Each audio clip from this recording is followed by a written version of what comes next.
There is a moment in every life when you decide to rise, to stand taller than your fear, to speak louder than your doubt, to chase the vision that sets your soul on fire. This is that moment. And here, we walk it together with stories that awaken, voices that inspire, and truths that set you free. This is Positive Talk with Kevin McDonald, where hope has a voice, and that voice is yours. You know, many times in life, we spend 8 hours, hopefully, 8 hours sleeping, and then we spend 8 to 10, sometimes 12 hours working.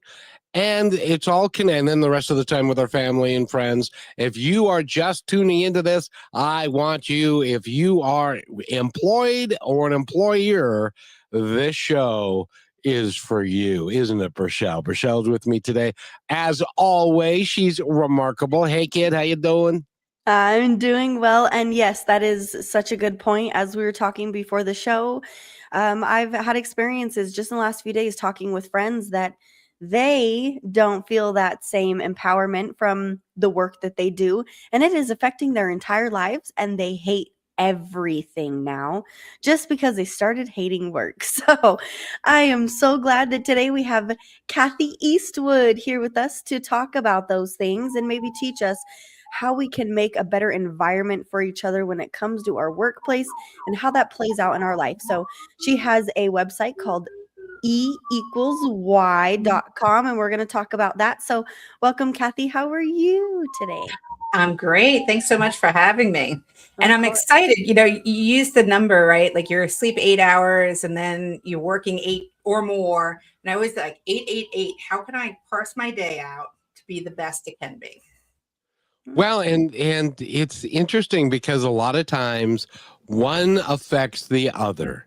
And a lot of times your work environment affects your sleep, and it also affects when you go home and kick the dog and you are not your normal self because you've had a bad day at work. And your significant other says, "Oh, honey, did you have a bad day at work? I don't really care, but you need to take the garbage out," kind of stuff. But it's important that we have balance in life. It's important that as a leader, and this show is going to be designed for folks who are leaders or leader want-to-be's, who would like to be a better leader because, I don't know if you know this, but if you're a better leader, your turnover goes down, your profits go up, your productivity goes up, and you might even get your bonuses on time. What do you think, Kathy? I absolutely agree. 23% more profitable for businesses when they focus on their people first and take care of them. Say that again. 23% more profitable for businesses that put their employees first. And that's how you drive the result. There are people that are getting their phone out and putting it to the calculator and going 23%, 23%. Holy mackerel, that's a lot. It is. But you talked about it, right? When people leave, that costs the business 80% of someone's salary is lost. It goes down the drain. So every time someone's leaving, you're throwing money out the door. So if you just took care of the people so they want to stay, you're saving a ton of money right there. Mm-hmm. I used to tell, and I was in the restaurant business for a long time, and I used to tell assistant managers that losing a good employee, it'll take us 5 hires to get an equal amount of production that we are losing from that employee. Was I even close? Absolutely. Yep. I would think it would be even more than that, which is crazy because people, especially my age, Kathy, it's this, I'm seeing the routine of keep moving back into the parents' house because we can't be stable with what we've got going on. And it all stems from the job space. It starts with something happens at work, something changes, maybe a relationship or, the work hours start to become too much or whatever it is. And they get treated like sheep that are just in a factory warehouse. They are treated as if they are replaceable. But even to the person who's going through that, who thinks the company doesn't care about them, I don't think they realize how much they are positively impacting the company just by being there. Is there conversations or ways that you've learned to open that conversation when you are having problems at work that have started to affect you and your entire other ways of life? Yeah, I think the number one thing is to really know yourself and know what you need. Like a lot of people will do a lot of leadership development for folks, and it's how do you show up as a better leader? And then they come to me and say, well, my problem, I'm good, boss. And so one of the things that's really valuable is to help your boss know how you're going to be most effective.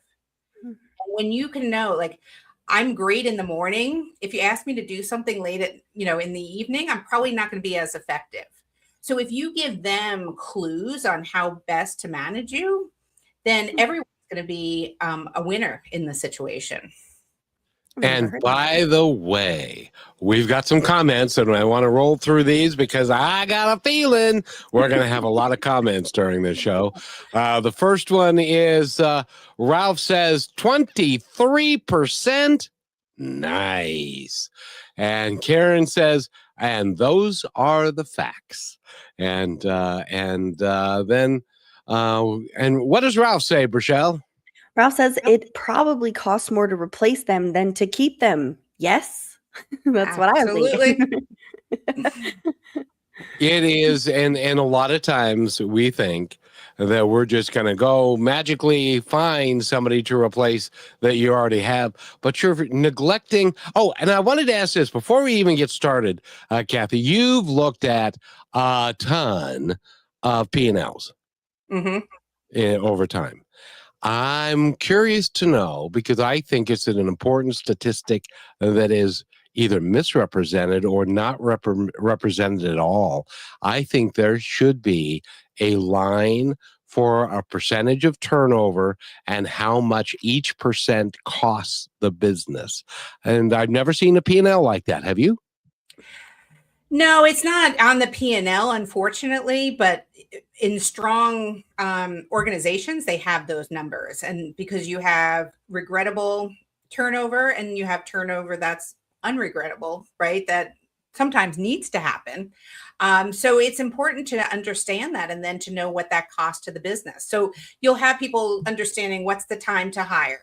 What's the time to get them onboarded, right? Like if you hire someone and it takes 6 months to get them up to speed, there's a cost to that, right? Because they're not productive.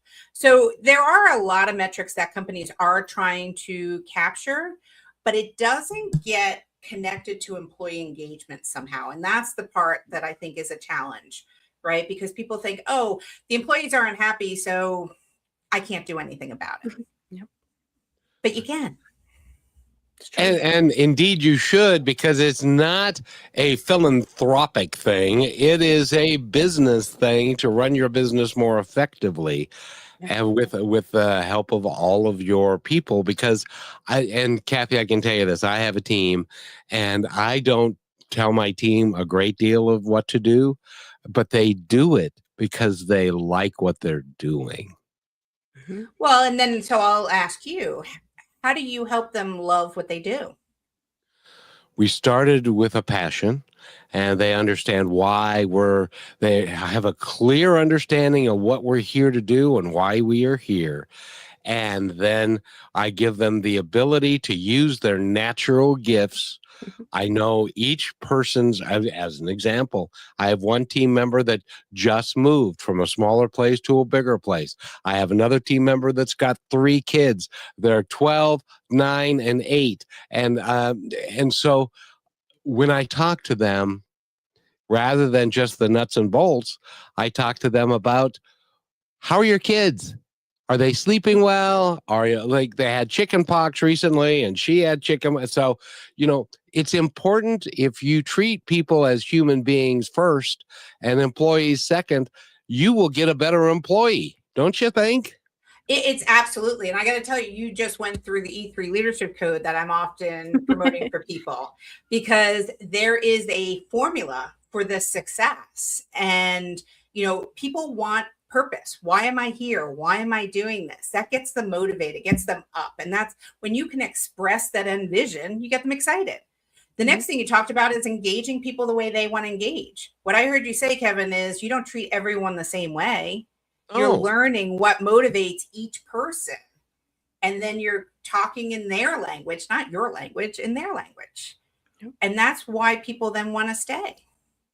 Yeah. And on top of that, exactly. I'll even add that do you know how many times, yes, we'll handle things and we don't have to necessarily ask because there's trust involved with the people that he hired and vice versa. But in a lot of sense too, we're so open and so easy and forthcoming to be able to ask him questions about anything.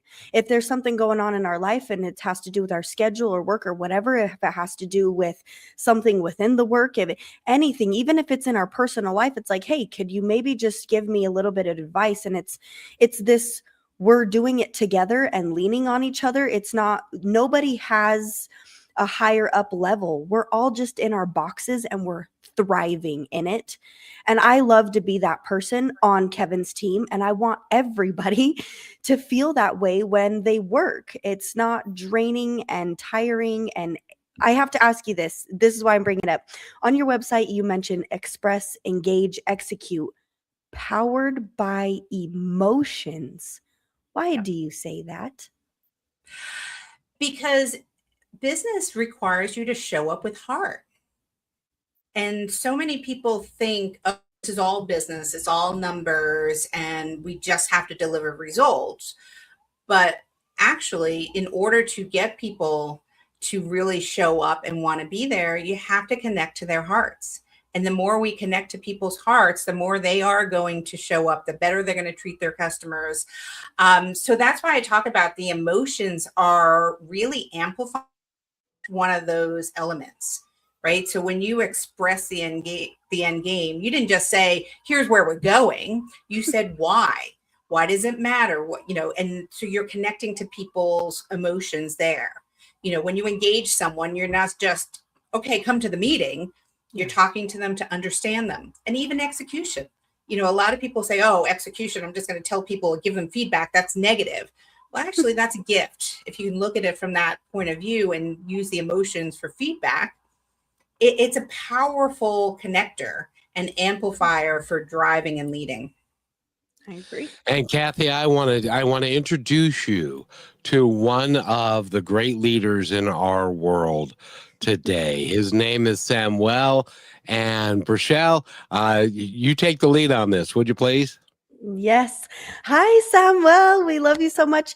He says, greetings, brother Kevin, sister Burchelle, and guest CEO Kathy Eastwood.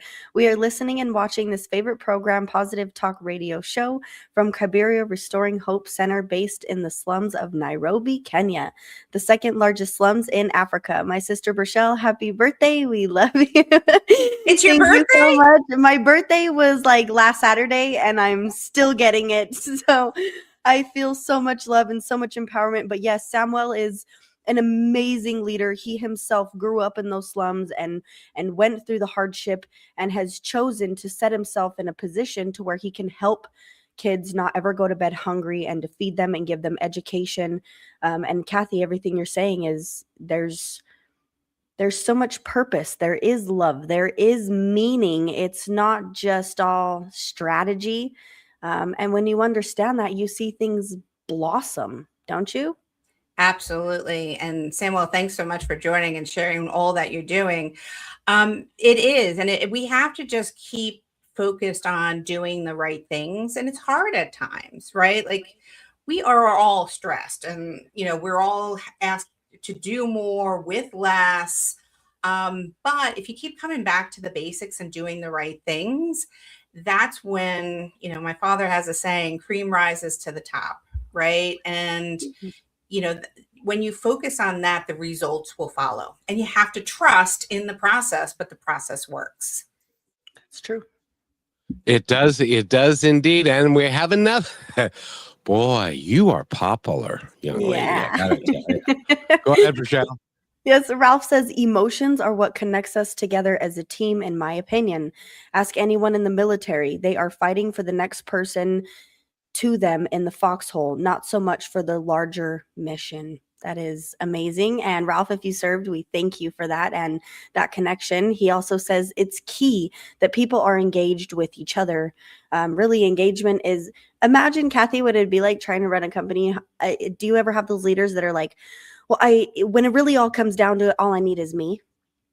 Oh, yeah. That's, ego led, Mhm. right? And people often, you hear them say, oh, people get frustrated because they're being micromanaged, right? That's a word we Right. hear a lot. But often what's happening in those situations is someone's leading with ego, and they want to control everything, and they think they're the only ones that can get things done.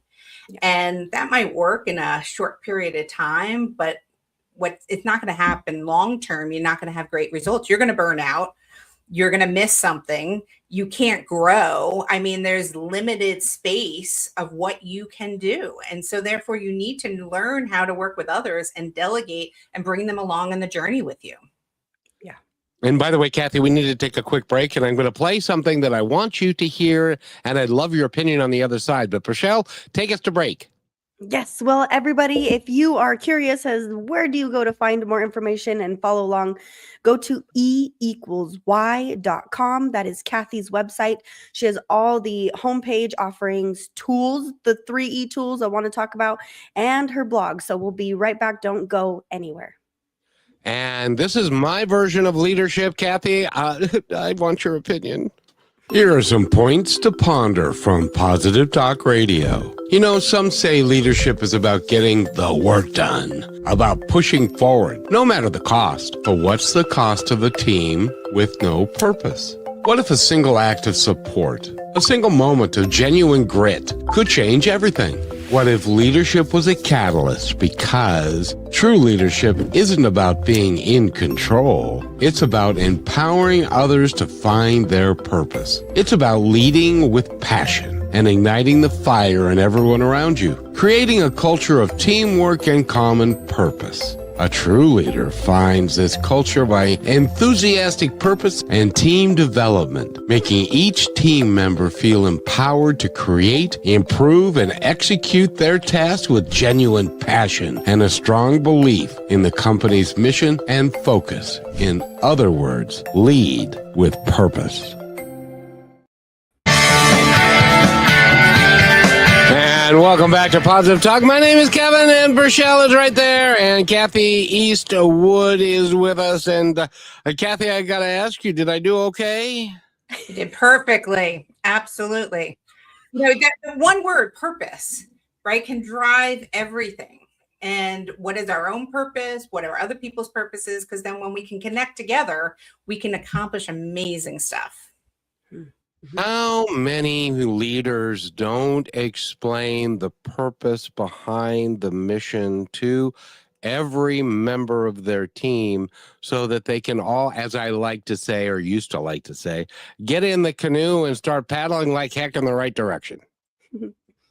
So I don't know the exact number, but let me give you an overall number where it's less than 30% of people accomplish their goals with their teams. And when you think about that, why are 70% of people failing? And it really comes down to one of four things. They don't express the end vision. They don't put purpose out there. So that's one catalyst for it. Second, they don't engage. They don't ask people, how are you doing? Do you have a family? How do you want to show up? How do you want to work? And third, they don't execute, right? They go, oh, here's this great idea, but they don't show up. So it's a bit of everything. And then the last one is the emotions, right? They just don't bring their heart to work. So it's one of those elements, Kevin, that really causes teams to not achieve what they're aiming for. And here's a question from one of our listeners that I would like you to address, because I think it's an important question. And that is, I'm wondering how to balance keeping on. Now, notice what he said here. Keeping on employee when they're motivated by moving from company to company to advance their careers. Because if we could please address that. Yeah, it's a great question because it's one that you're always dealing with. I think the most important thing is, as a leader, Our job should be inspiring, enabling, and empowering people in their career and helping them grow. And if you think about it as that is my job, sometimes the best thing for the employee may be to move to another place. But if you start with the idea that my responsibility is to nurture this person so that they can advance in their career, in an ideal situation, they will stay with you and they will advance their career with you. And that's because most people don't leave for money. Now, they will potentially if you're not paying them what they're worth, but people would prefer to be in an environment where they feel like they're being taken care of, that they're having fun. Rochelle, you told me before, right? You feel like you're retired already, right? If you can get people to feel like they're in an ideal scenario, money is not always the driver. And so that's why I say for leaders, focus on the individual and helping them with their career. And if they don't feel like they're getting it at your company or within your team, help them look for the next opportunity. It might be adjacent in another team. It might be within a whole different function or part of the organization. But our goal as leaders is to better people.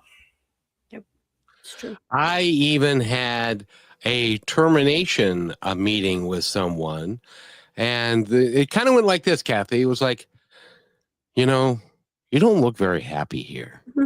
You don't look like you're having a good time. How can I help you? And he didn't. It came out that I'm here because of the paycheck, because my wife says I have to be here, and I really don't like doing this. And I said, well, why aren't you doing something else? And he said, well, because this is comfortable and it's easy and stuff. And I said, well, I'll tell you what, I'm going to give you a week to rethink this. And in the meantime, I'm not going to ask you where you are. I want you to go in search of your passion. And if you find your passion and you leave, then you'll be happier. So he gave his notice at the end of the week, and I saw him at a convenience store several months later, and he shook my hand and he said, I want to thank you. I hated that job.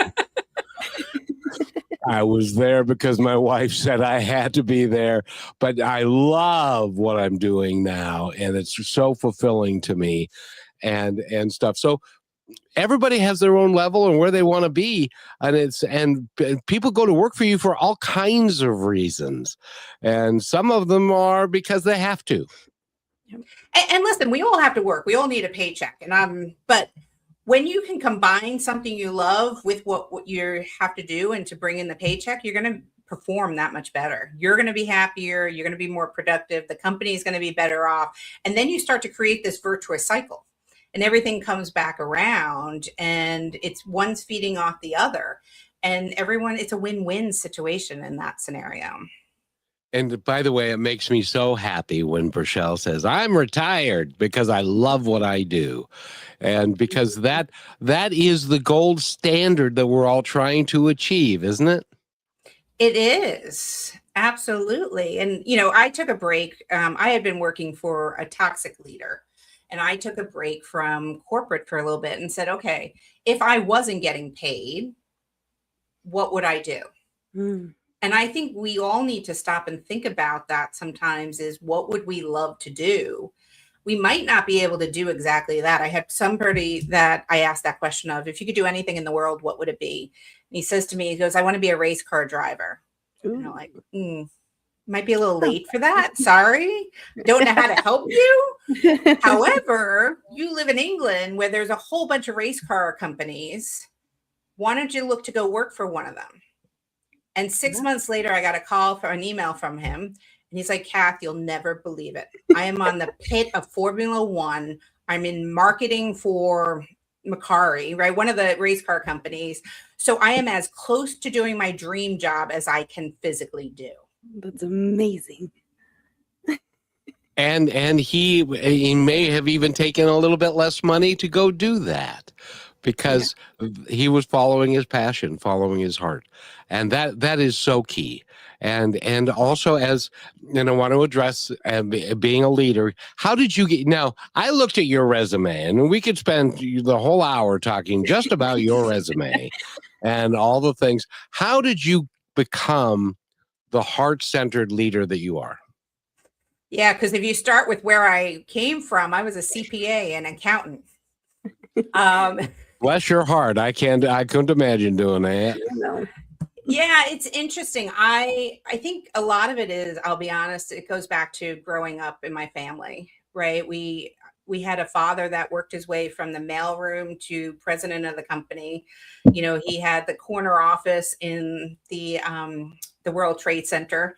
And so we were around business. And he had a belief, you know, he didn't come from a educated background, right? He worked his way up.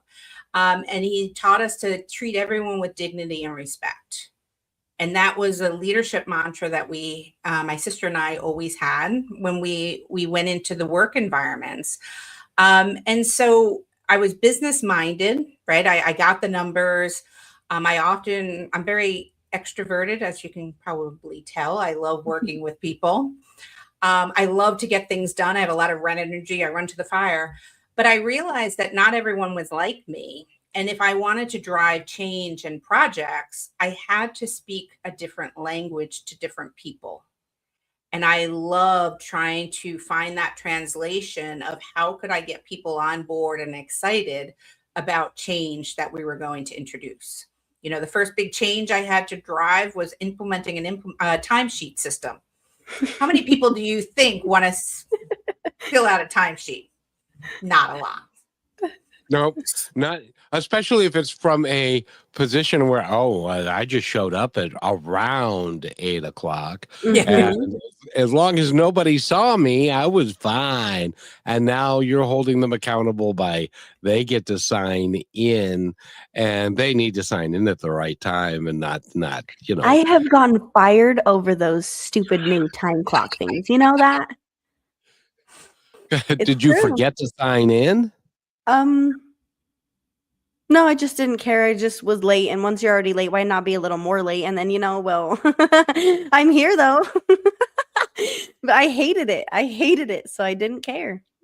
Yep. Anyway, Kathy, sorry. Continue. No, but that is the challenge, right? Because from a business perspective, it's needed, right? And there's a whole bunch of reasons, but a lot of people won't spend time to explain why it's important.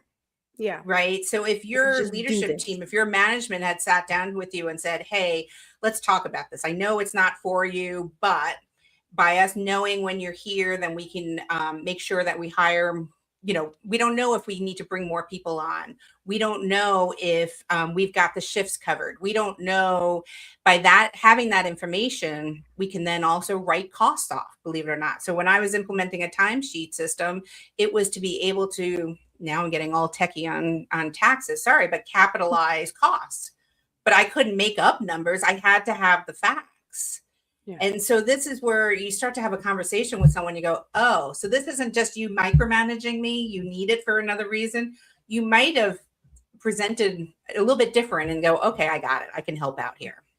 Well, and it's also such a good way to maybe bring out of the shadows the people who don't care. Because I was in the shadows. I was just kind of coming and going and doing. There was really no complaining. And then all of a sudden, they had their eyes on me, and they're like, you just do whatever you want, and so that was a good point too. And then it was the explaining. But by that point, it was like, okay, well, I've kind of already figured that out. And if I wanted to be here, then this and that. And they're like, okay, well, maybe just go do something else that is fulfilling. But I don't think we have enough time, Kathy, where we're spending time with ourselves to figure out how you broke it down with the one gentleman who wanted to be a NASCAR driver. It was okay. We think that there's this one option, but there's so many little trails around what we think we may want to do.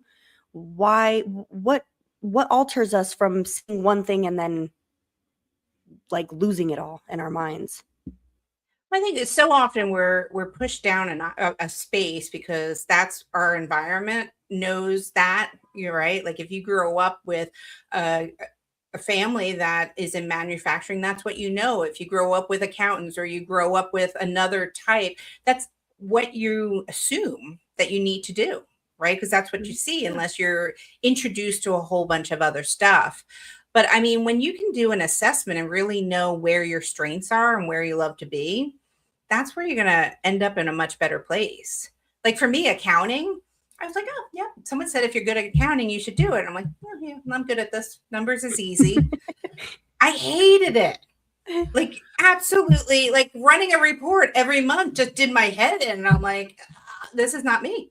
Well, that doesn't suit your personality at all, because you're a people person at heart. And we need to take our break. And Rochelle, when we come back, I'm going to ask Kathy about the art of the token crucifixion. And I will, and I want to get her opinion on it when we come back from our halftime break. And if we want to get a hold of Kathy Eastwood, how do we do it? Yes, well, you can find her on social media as well at Kathy Eastwood. Also, e=y.com. And whatever Kevin said, we'll address when we come back. We'll be right back. You're listening to Brushwood Media Network, the best in syndicated talk, news, and entertainment shows. Are you looking for your daily dose of inspiration? Stay connected to all your favorite shows, music, and news with the Brushwood Media Network app. From Positive Talk Radio to Greatest Vibes Unplugged and so many more uplifting voices around the world, everything you need is right in one place. It's easy to use, too. Always available and designed to keep you inspired 24 hours a day. Go to brushwoodmedianetwork.com and download the app, and you will always have Brushwood Media available on your smartphone. Download it now and make inspiration and music and conversation part of your everyday. And welcome back to Positive Talk. My name is Kevin, and Rochelle is right there, and Kathy Eastwood is with us, and she is a phenomenal leader of people. She helps people, especially leaders, learn how to lead with passion and purpose, and to be able to display that to others so that they get buy-in. That's a major thing. Buy-in from everybody so that we can all get into the boat and paddle in the same direction. For a period of time, I was a bus driver in Seattle. And we had a class. When you get hired, they had a class, and then you would get your CDL and all of that. First thing they said on the first day of the first class was, we are never late. We drive a bus. You've got 10 minutes to get on the bus. So if you are 59 seconds late, if you sign in, like we were talking about, you sign in 59 seconds late, you lose your shift. And if that happens 3 times, you will be terminated. And they made a point, because I asked the supervisor that was leading the class after the event, I said, why did that happen? And he said, well, sometimes you need a token crucifixion to get everybody in line. And so what happened was, class started at 9. At 9 o'clock sharp, door was closed, locked. If you came in, so a guy was he was a taxi driver at night. He was sleeping in the parking lot. And he got out of his car and got there, and he was 3 minutes late, and the door was locked. So he knocked on the door, and the supervisor said, "Excuse me for a moment." He left, opened the door, closed it behind him, and let the guy go at that moment. He made it clear they weren't kidding. If you were 59 seconds late, you weren't suitable for this job. It doesn't make you a bad person. It just means that we have a bus to run, and you have to be on time. So sometimes a token crucifixion, if it's explained properly, can be a good thing. Do you agree with that? Yeah, there has to be consequences, right, for our actions, and we have a responsibility. Like people say, "Oh, you're micromanaging, you're telling me what to do," and it's like, well, this is a two-way street. I need you to show up and be part of this and take the responsibilities for the stuff that you need to do. And so that's why I'm checking until I have trust that you're going to show up. And so, yeah, there does need to be, if you say you're going to do something, to then follow through sets a precedent. And so people understand, oh, yeah, she meant it. right? She's not just saying this and, oh crap, I need to pay attention. And you know what the byproduct of that is? You have got great employees and they are watching. And if they follow a certain standard and then somebody comes along and doesn't meet that standard and you don't hold them to that standard, then the good employees go, well, what the hell am I doing this for? Why am I working so hard when this person gets away with that? That's kind of a thing, isn't it? Oh, it's very much. And, it's often, and often they're the employees that are really good at what they do. And so people want to excuse them, their behavior, because, oh, well, they produce a lot or they go above and beyond. But it's like, yeah, but everyone else, you're losing them in the process. So now you got one hero that's marching to their own tune, and you've got 10 other people that are not giving more than the bare minimum, if at all. It's really important. So go through if somebody when somebody reaches out to you, and Rochelle, they're going to reach out to you on our website, which is E=Y.com, and she has a contact us in the top right corner, so you cannot miss that.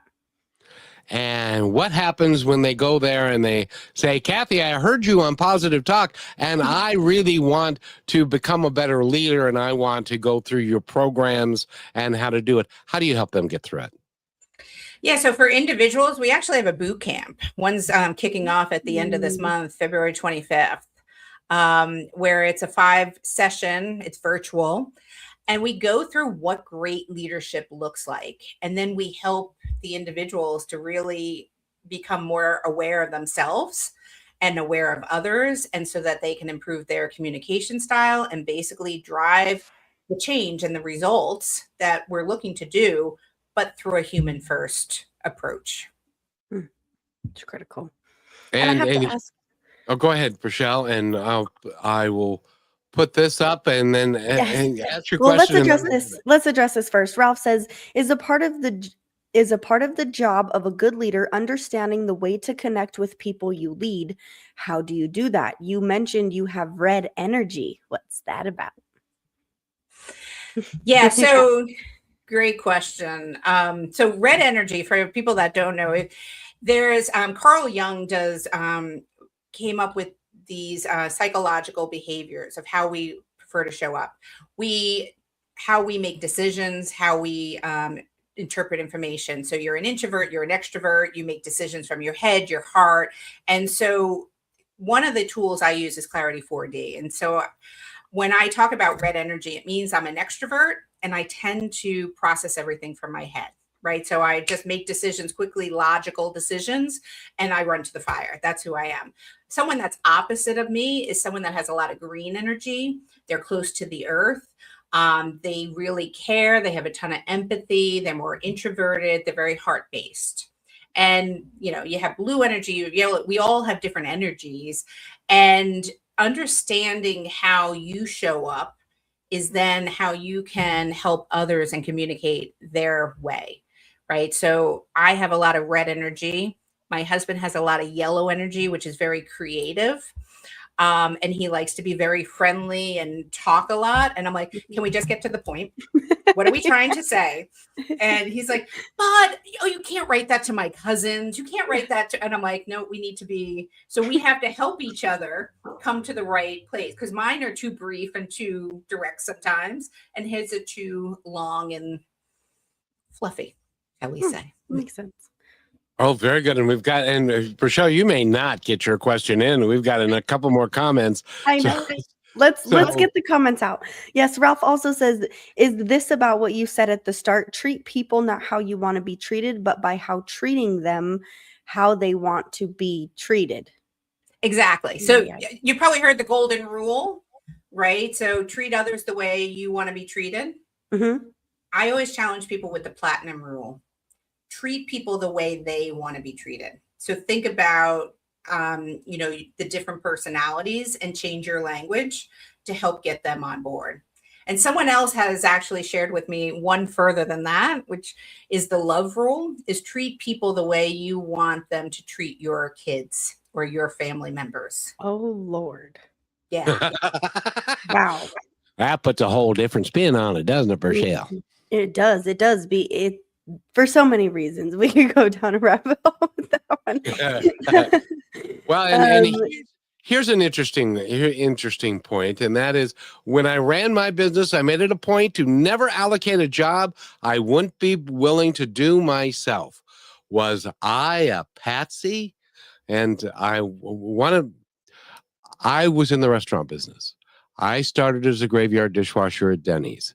I had every job. There's not a job in the restaurant business or the food and beverage hotel business that I haven't done for a living. So I could step into any role at any time. By the way, washing dishes when you have a tie on isn't really a good idea, but I lost more ties that way because sometimes I'd step into the dish pit and these people would look at me like, isn't he the general manager? What is he doing in the dish pit? And it's because it was a job that needed to be done. So we had clean dishes for the guests for them to serve and stuff. So you have to be, if you're passionate about your business, you're willing to do everything, aren't you? Absolutely. Because in most cases, you were doing everything. Right. And it's the growth element is when you're ready to hire other people that can come in and probably do it better than you in places. But if you don't know how it should be done and what good looks like, and if you're not willing to do it, how can you ask someone else to do it and do it well? Yep.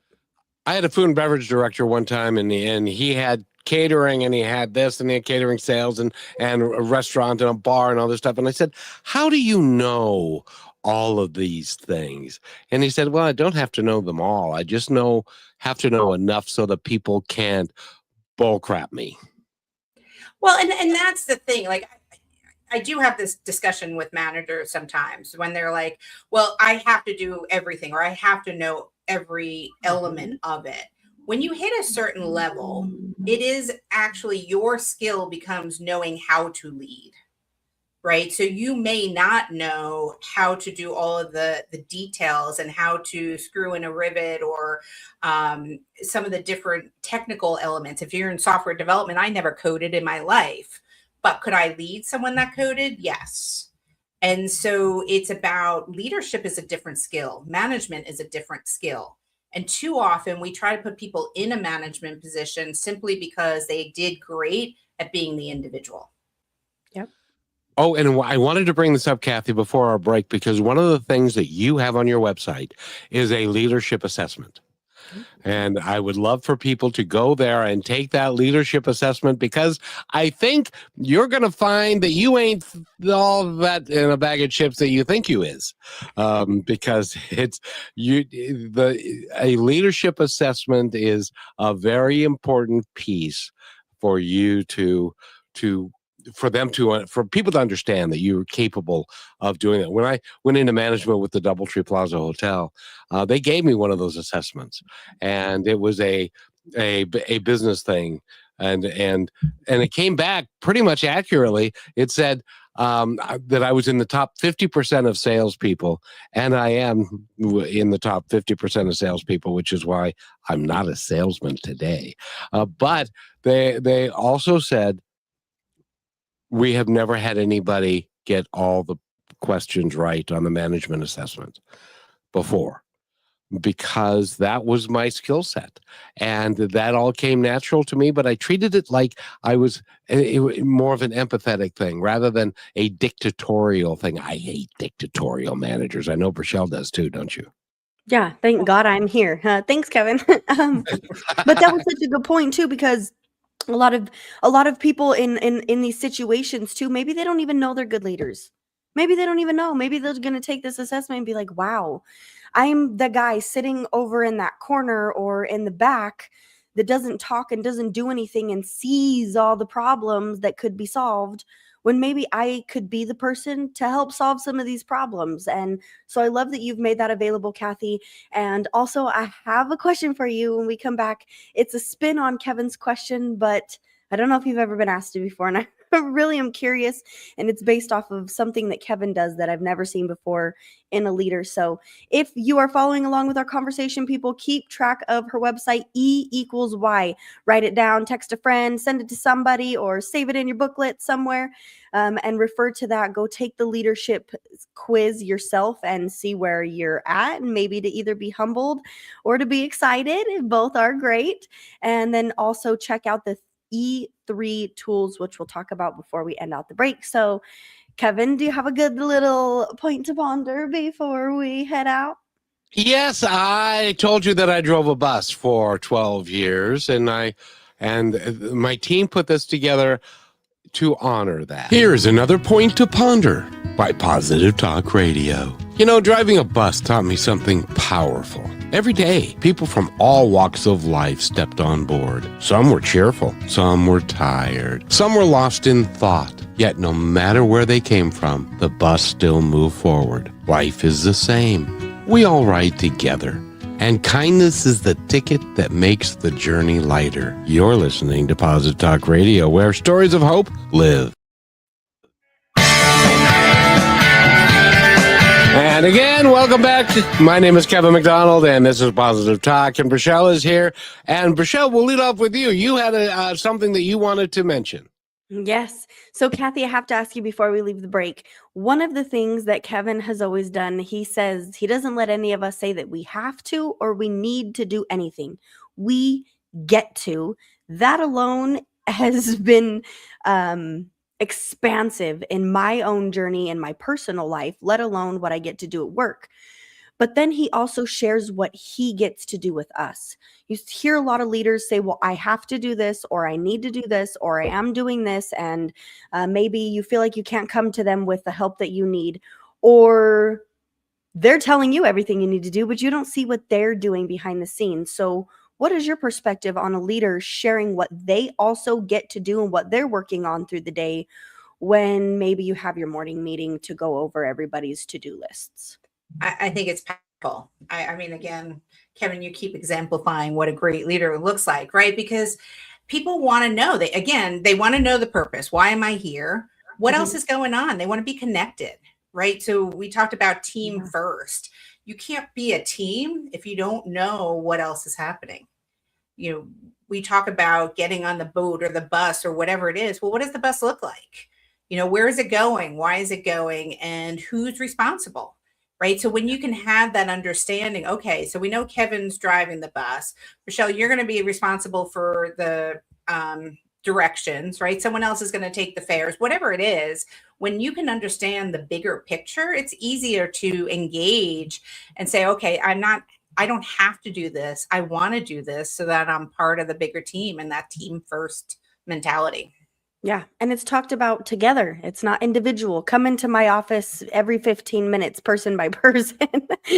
And then you get all that chitter chatter out in the office. That's like, what did they say to you? Yes, absolutely. So that cuts all that out. Well, and the interesting thing is that a lot of leaders, for whatever reason, do not include everybody to celebrate the company's successes. They kind of tend to keep that a secret, or they share it with just some key employees. I think you should yell it from the mountaintops so that everybody feels encouraged and part of the team.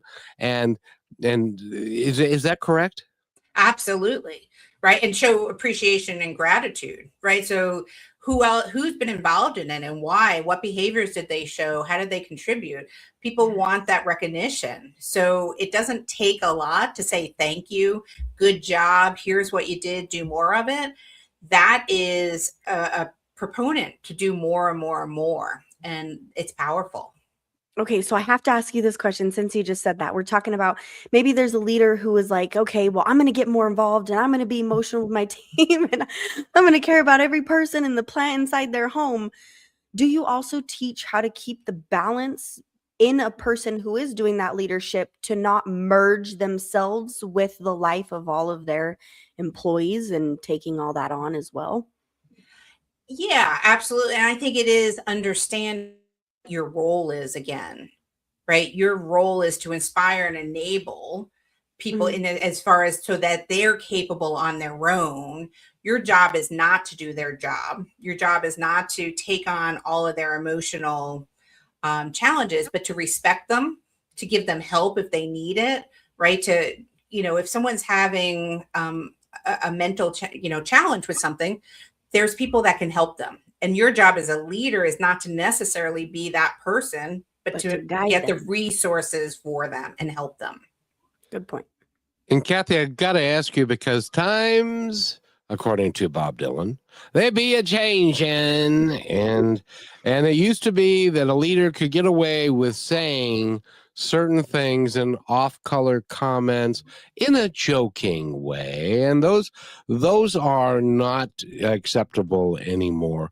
Do you also, with your courses, teach leaders what's appropriate to say and what's not, because they don't want to end up in a lawsuit? Because it can happen at the drop of a hat if you're not careful. Yeah, it absolutely can. And I don't tend to go down to that level. But what we do try to do is make sure that you're communicating with people and understanding, right? Because what you find offensive and what I find offensive could be very different. And so sometimes just asking people, what's your comfort level? So that's where we try to, we stay at that level of helping people. I don't get into the compliance on management.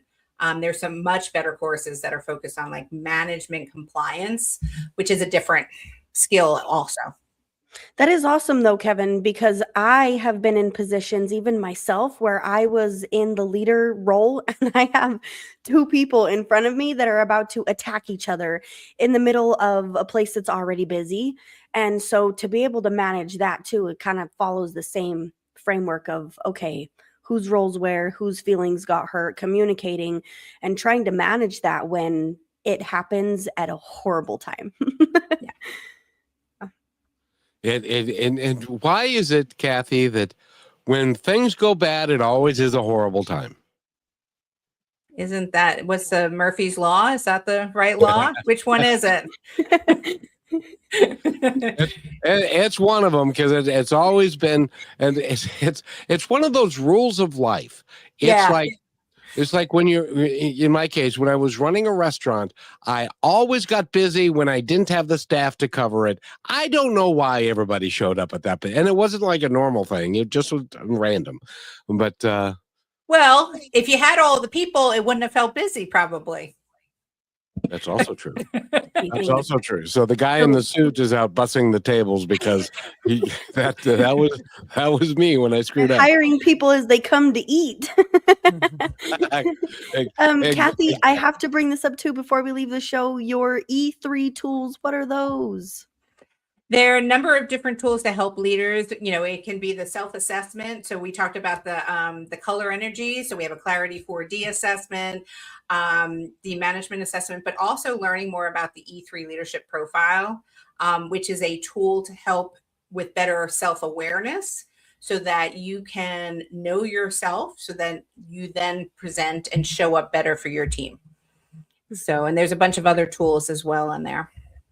Holy crap. You mean we're supposed to be self-aware too? And accountable? Ew. Like I said, I have to tell you, leadership is not complex, but it's hard. There's a lot to it. And I would just like, before we end the show, I would just like to share with everybody this. I was in the restaurant business for a long time. I never dated anybody in my restaurant. I had assistant managers who worked for me who did for a little while until I found out about it, because whenever you do stuff like that, you're compromising the integrity of the company that you're working for. And so you just, what do they call it? Dipping your pen in the company ink? Is that what they call that? That is the greatest and the fastest way to be disrespected by your entire team is that. Do you agree? Yeah, because this is like family. I mean, I get a lot of people that tell me I shouldn't say, oh, work is like your family, but it is if you do it right. And so you wouldn't be getting involved with someone in your family that way, would you? Unless you're from Arkansas. Just kidding, folks from Arkansas. We love you. We love you if you're in Arkansas. Anywhere. But Is there other main things like that you see that maybe people just have these moments that happen that has those same effects like Kevin's mentioning? Oh, that's a good question. I can't come up with, I'm going to have 10 of them when we get off this call and be like, oh, I should have said that. And, I mean, well, there's just, just, you're coming back anyway. Yes. Fair enough. Yeah. So I'll have that one teed up for you next time for sure. Okay, perfect. There's probably so many of them, so we'll be careful with it. And I want to end the show as we entered this show, and that is this. And Kathy gave us the statistic to bear it out.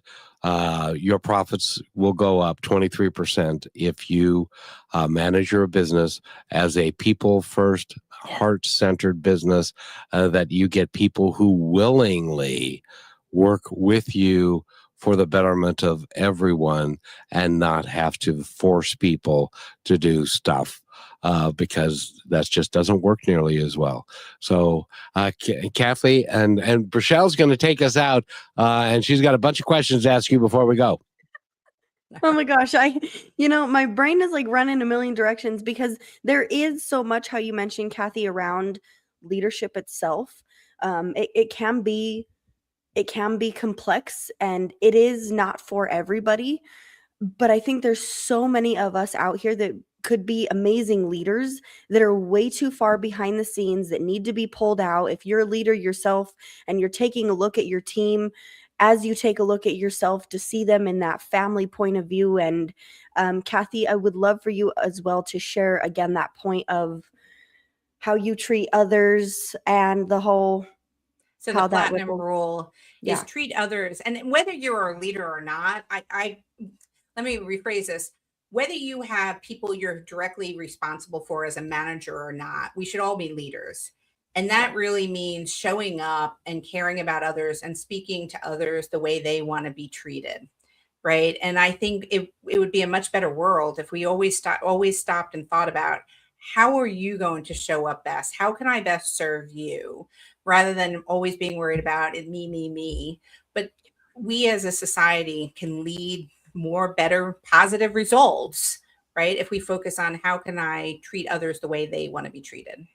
Yeah. Well, and thank you for sharing that and that pinpoint as well, because if we all see ourselves as leaders and our leaders see us as leaders individually, then what do you have to lose? So maybe just try it out. Go to Kathy's website, which is E=Y.com. She has everything we've talked about there, plus more kickstarting leadership and development programs, which could be amazing for everybody. You don't have to be in a leadership role to have these skills and obtain these things to move forward with your growth. That's the whole point. So, Kevin, thank you as always for making this possible. Kathy, thank you for coming in and motivating us in a positive way when it comes to leadership and business. And question yourselves, if you knew when your last day was, what would you do different to lead yourself and the people around you? I thought that to myself this morning. So I thought I'd leave you with that. And bless you, my dear. But I got to ask you before we go, the name of your business. Was there a focus group? Did you kick that around or did that magically appear to you at 3:00 in the morning? Oh, then E=Y? Yes. So it's E=Y, leaders succeed. And the E is for the E3 leadership code: express, engage, execute, powered by emotions, but also legacy to my family and the Eastwood name. Oh. You don't there's that word. You don't have a relative named Clint, do you? We've been asked not to share. No. That's the family. I'm like, say yes. We can pretend. Well, it doesn't matter, but you are a star in your own right, and I want to thank you for being. You have a whole team of people, and I'm willing to bet that the corporate culture within the walls of your business is outstanding. I try just as you do. Not perfect, but I try my best every day. Well, none of us is Mary Poppins, but some of us get closer than others. Yep. Practice makes perfect. And we're practically perfect in every way. Because we practice. Exactly. Kathy, anything else before we go? I am going to put one plug out there for people to pay. Coming soon is going to be the book, The E3 Leadership Code, A Human Approach to High Performance. So maybe when that comes out in spring, we can talk again. Yes. I don't think that you have an opportunity to change that. You're going to be here. Okay. Because we're going to make you. Yeah. Because We'll come find you. that's my leadership skills. You don't have a choice. You're coming back. Sounds good. Kathy Eastwood, go to her website again, Brachelle, which is E=Y. And yes, you deserve to learn all about leading yourself and people around you. So go check that out. create the corporate. If I could speak English, that would be really good. Create the corporate culture that you will be proud of and that will generate money to the bottom line, which isn't the point, but it's a byproduct of taking care of people. Am I correct, Kathy? Absolutely. It's a human approach to high performance. That's how you're going to get there. That's it. That's it. Have a great day, everybody. Thank you for being part of Positive Talk with Kevin McDonald, where stories inspire and voices remind us of what truly matters. May today's conversation give you hope, courage, and a reason to keep moving forward. And just remember, till next time, be kind to one another because each other's all we've got.